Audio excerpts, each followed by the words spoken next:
Hi, it's Robin Pollock here, and I wanted to talk to you a little bit about self doubt. It's something that I feel like we all go back and forth with, and when you start to think about like what self doubt is, it's really about this questioning of what you know to be true. You have a sense of what you believe in, what you know to be true, and then you question it.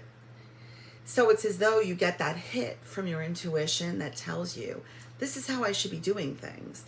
And then in another moment, you're questioning whether or not you should trust it or not, you know? And I think we all go through this. We go through this time and time again. And as we keep going through it, we start to realize that the more we second guess what we initially feel, we're actually just like wasting time.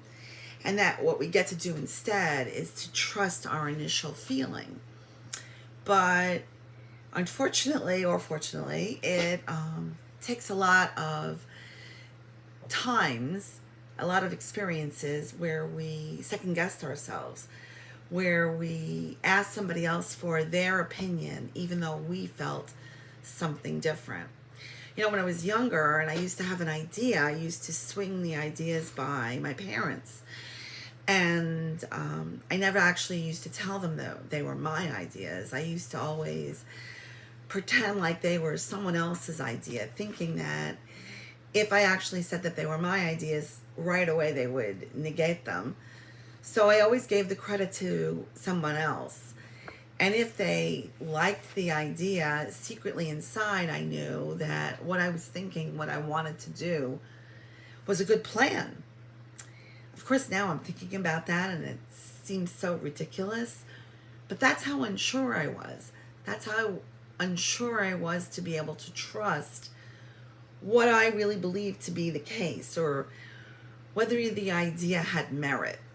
And I guess what I'm suggesting right now is this idea that instead you get to have the idea, claim the intuition, and trust that that's the right way to make it.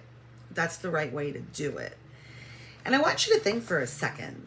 Have you ever gone into an ice cream store and second guessed what flavor you wanted, and then get the other one, and then the whole time you're eating it feel like, I should have just gotten what I originally wanted? Like you tried to be bold and do something different. You tried to get that other flavor that seemed to look so cool, or that everybody else was getting.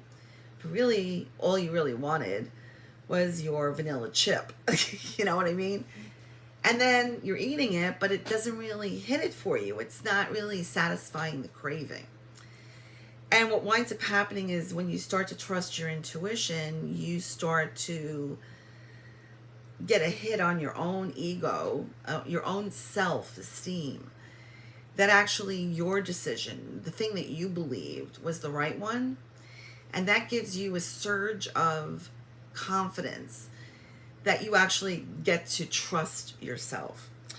So in chapter 25 of Trust Your Intuition, I have a chapter and it's called Excuse Me, Self-Doubt, Move Over.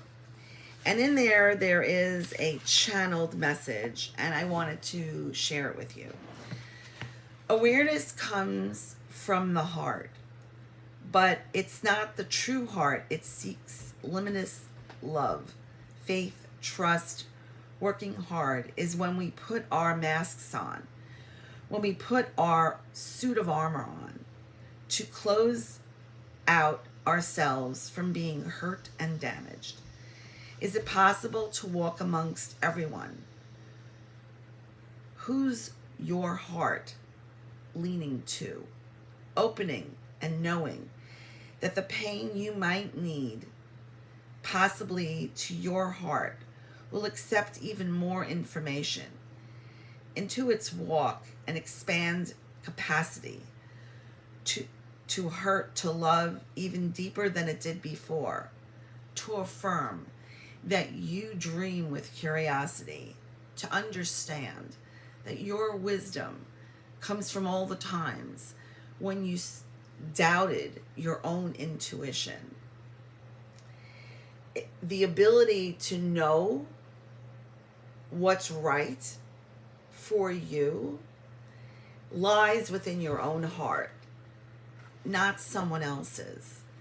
And when we build our own connection to ourselves, we begin to really understand and see that our intention for what we want for our highest good comes from that connection and our own trust. Thanks for tuning in today. Bye.